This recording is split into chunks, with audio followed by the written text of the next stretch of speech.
In the autumn of 2004, inside a quiet industrial facility in Pordenone, northern Italy, a quiet transaction closed a restless chapter of European consumer electronics. The historic name of Brionvega, once the absolute pinnacle of European avant-garde television design, was acquired by Sim2 Multimedia. The factory lines that once built sculptural plastic televisions in Milan had long since grown cold. The workers had gone, yet the name survived.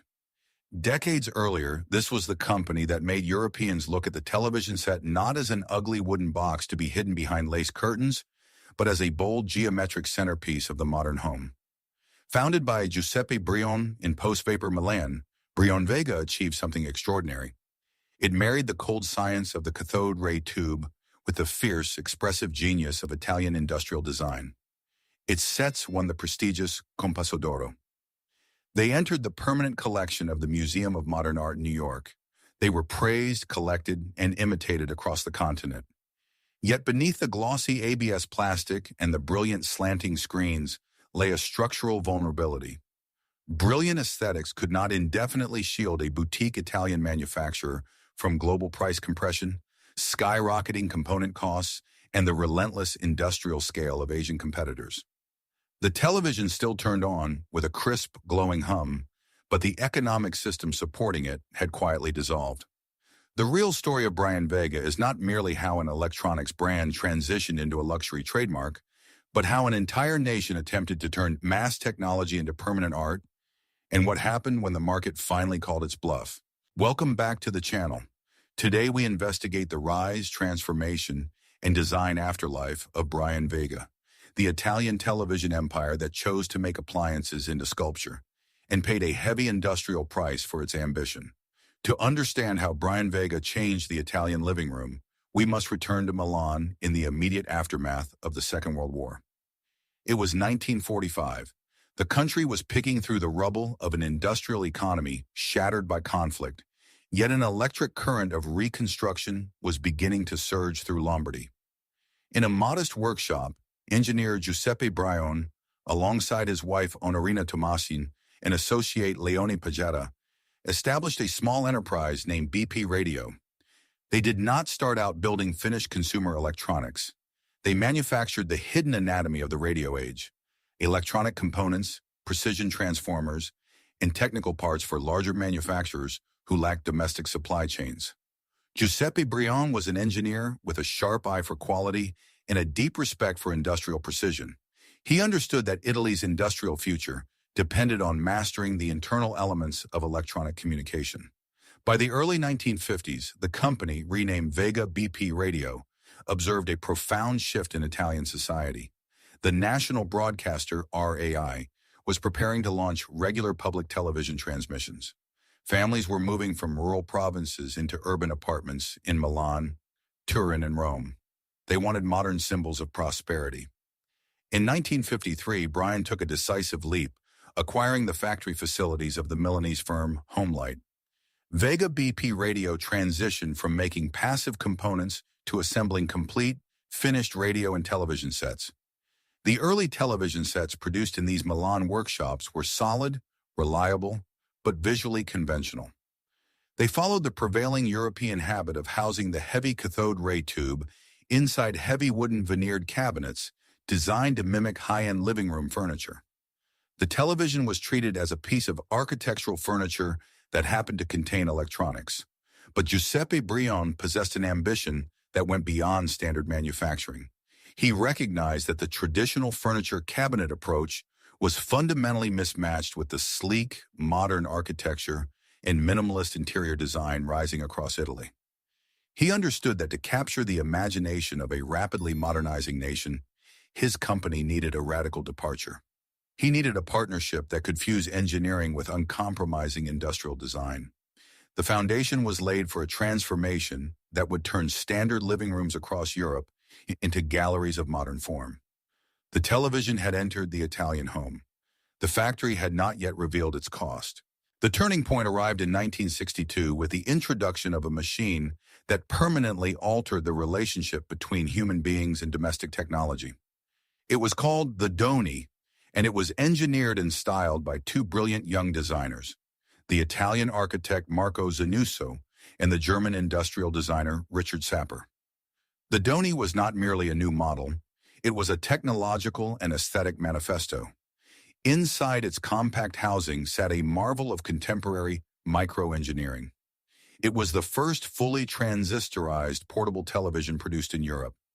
By replacing bulky heat-generating vacuum tubes with solid-state transistors across its chassis, Zanuso and Sapper could radically shrink the physical footprint of the set. The picture tube, the heavy evacuated glass cone that projected an electron beam against a phosphor-coated screen, no longer dictated a massive wooden enclosure. Instead, the Doney housed its components within a clean, minimalist zinc alloy and plastic housing. It weighed far less than standard sets.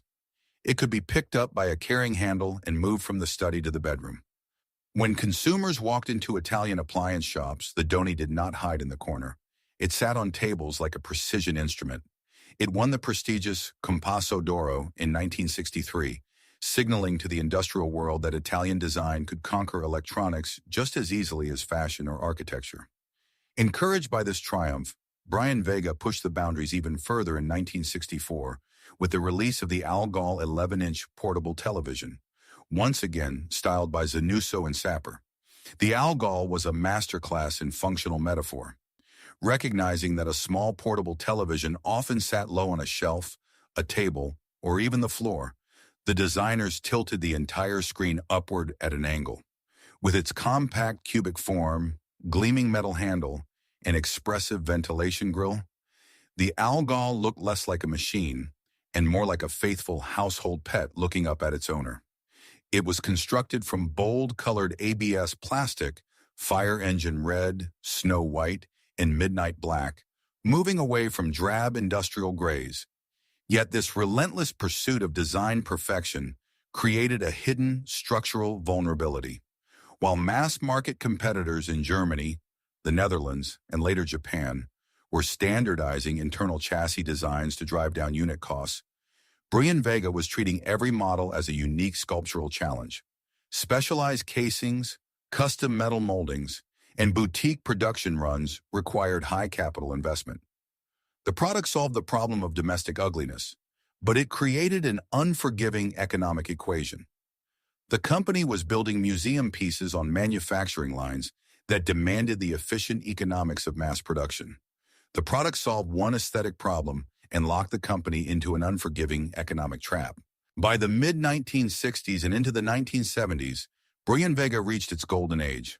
The brand name became synonymous with the intellectual elite, modern architects, progressive designers, and affluent urban households who viewed domestic technology as an extension of personal style. The company's catalog expanded into a legendary roster of domestic icons.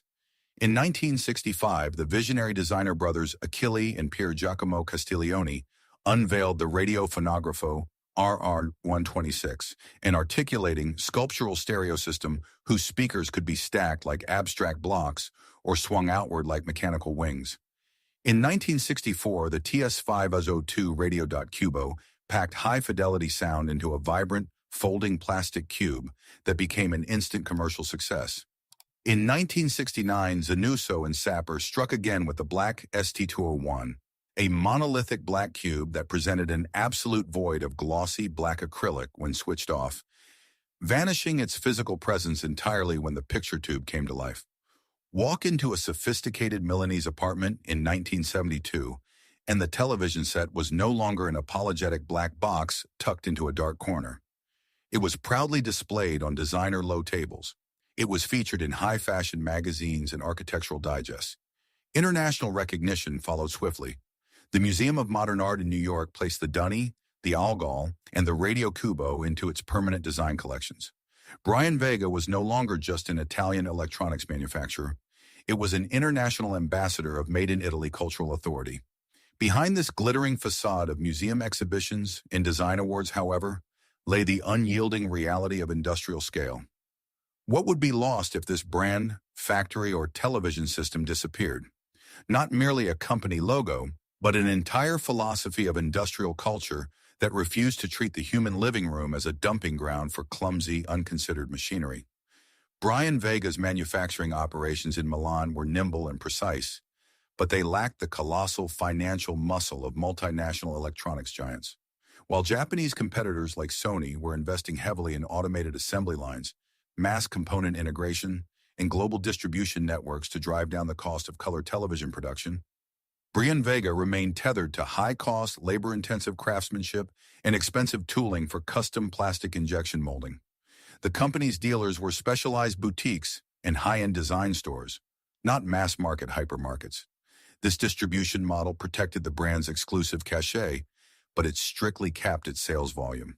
The factory floors hummed with intense pride, but every custom chassis and every beautifully engineered zinc hinge carried an overhead cost that standard consumers, facing mounting economic instability, found increasingly difficult to justify. The brand appeared strongest just as its industrial foundation began to experience structural stress. The first small crack did not arrive with a dramatic corporate bankruptcy announcement. It appeared in the quiet calculus of retail balance sheets during the turbulent economic climate of mid-1970s Italy. Inflation surged across Europe. Labor costs within Italian industrial centers rose sharply. At the same time, sleek, highly reliable color television sets, manufactured by massive Japanese conglomerates, began arriving in European ports at prices that undercut domestic boutique producers. Brionvega's management faced an agonizing dilemma. To compete on price, the company would have to abandon its uncompromising design ethos, standardize its casings, and transition to mass-volume manufacturing. To stay true to its artistic identity, it had to accept shrinking profit margins and vulnerable production volumes. The company chose design purity, but the market punished hesitation. Retailers, facing tighter credit and demanding faster stock turnover, began reducing the floor space dedicated to high-priced Italian designer sets. Catalogs grew thinner. Models that had enjoyed long production runs were quietly retired without immediate successors. The technological transition from black and white portable electronics to complex color picture tubes and integrated solid-state circuit boards demanded immense research capital. While giants like Philips, Grundig, and Telefunken poured millions into automated panel production, Brionvega struggled to maintain competitive economies of scale. Component dependence deepened. As specialized European picture tube suppliers began consolidating or closing their doors under Asian import pressure, Italian manufacturers found themselves forced to source core hardware from external suppliers. The internal chassis, once proudly designed and wired by local technicians in Milan, began to incorporate universal outsourced boards. The physical distinction of the product began to erode. A television wearing the famous Brionvega badge could no longer guarantee that every internal component was born in the historic Italian ecosystem. Service and repair networks felt the strain. The specialized technicians who understood the intricate mechanical hinges of the radiofonografo or the specialized circuit layouts of the Algol were retiring. Younger repair shops found it faster and cheaper to swap modular boards or advise customers to purchase inexpensive mass-market replacements than to service boutique Italian hardware. Ownership structures fractured under mounting financial pressure. Throughout the 1980s and 1990s, the company passed through various restructuring phases, attempting to reinvent its design language with experimental projects like the Memphis-inspired sets designed by Sotsas Associati and late-generation models by Mario Bellini. Yet cultural acclaim could no longer balance commercial ledgers. The original manufacturing facilities slowed, shifted toward assembly, and eventually went silent.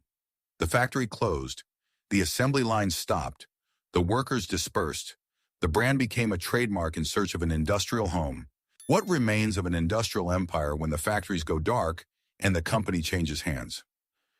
In 2004, the story took an unexpected turn when Sim2 Multimedia, a respected Italian specialist in high-end display engineering based in Pordenone, acquired the Brionvega brand and audiovisual assets.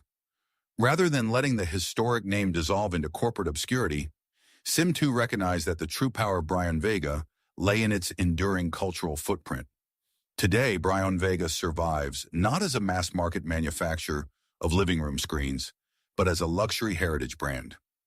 Through carefully crafted limited re-editions of legendary icons like the Algol, the Doney, and the Radio Cubo, manufactured with meticulous attention to original material quality and artisanal detail, The company bridges the gap between mid-century avant-garde design and contemporary interior culture. This is not mere nostalgia.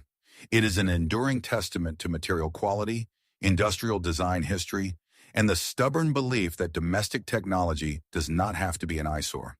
In museums across New York, Tokyo, and Hamburg, original 1960s sets sit enshrined behind glass as monuments of human creativity.